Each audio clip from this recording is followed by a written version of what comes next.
what it's like to know what you're feeling and can't talk about it. You don't know what it's like to be able to just reach your hand up and feel God's presence. Maybe you don't know what it feels like to be in a place where God wants to speak to you and you can't hear him. Blessing, Lord. Thank you, Lord. Thank you, Jesus. I'm tired and I got to reach my God. I'm tired and I want to just feel God's presence. I'm tired of living a life of just being down, down, down, oppressed, depressed, and suppressed. I got to come out of my oppression. I want to shout today. All right. Yes. Anybody here know what it feels like to be closed up in a room and you can't come out of that room? Anybody know what it feels like to just want to shout and can't get a shout out?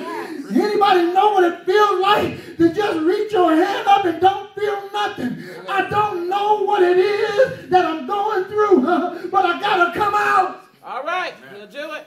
I'm reaching for my God, and I've got to get a breakthrough.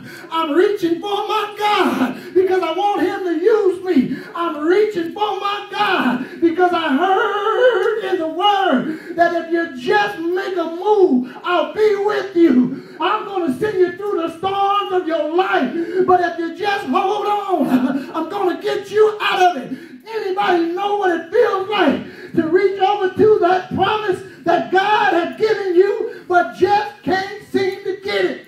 All right now. God's calling you not because he thinks you are great, but because he has great work for you to do. The need is for you to get the work done. It's a great call of a commission, and it said to you, nothing is impossible when you put God in the mix. Now, Moses was on the backside of the mountain, better known as the area where you go when you got your sheep, the area where you go when you're working for somebody, the area where you go when you're out of sight and out of mind. They would send the sheep herders to the area where they can graze in the grass with the sheep, and the herder, the sheep herder would be on the backside watching the sheep from a little bit of like a tree level, because everybody tries to come and take the sheep. Every kind of animal along the line that wants something to eat comes looking for a sheep. How many of you know that sin is an animal and it want to get you because you are a sheep of God?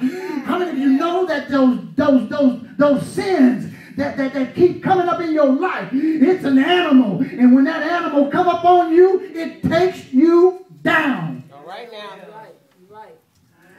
We are sheep, and we are the sheep of his pasture, and we're going to come out with our hands up. We're going to come out with the wealth of the nation. We're going to come out. You see, they prophesied that you might keep us in bondage for 400 years. But when we come out, we're coming out with the wealth of the nation. When we come out, we're coming out with all the gold.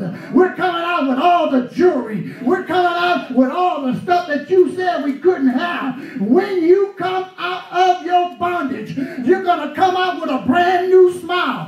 When you come out of your bondage, you're going to come out with a whole new look. When you come out of your bondage, you see somebody over here in a corner somewhere just wish that they could just shout one more time. All right. Does anybody know what it feels like to see the whole house shouting and you sitting? That bondage didn't put a ring around your neck. The Bible says it's a yoke around your neck. And I come to take the yoke and tell the yoke it's got to go.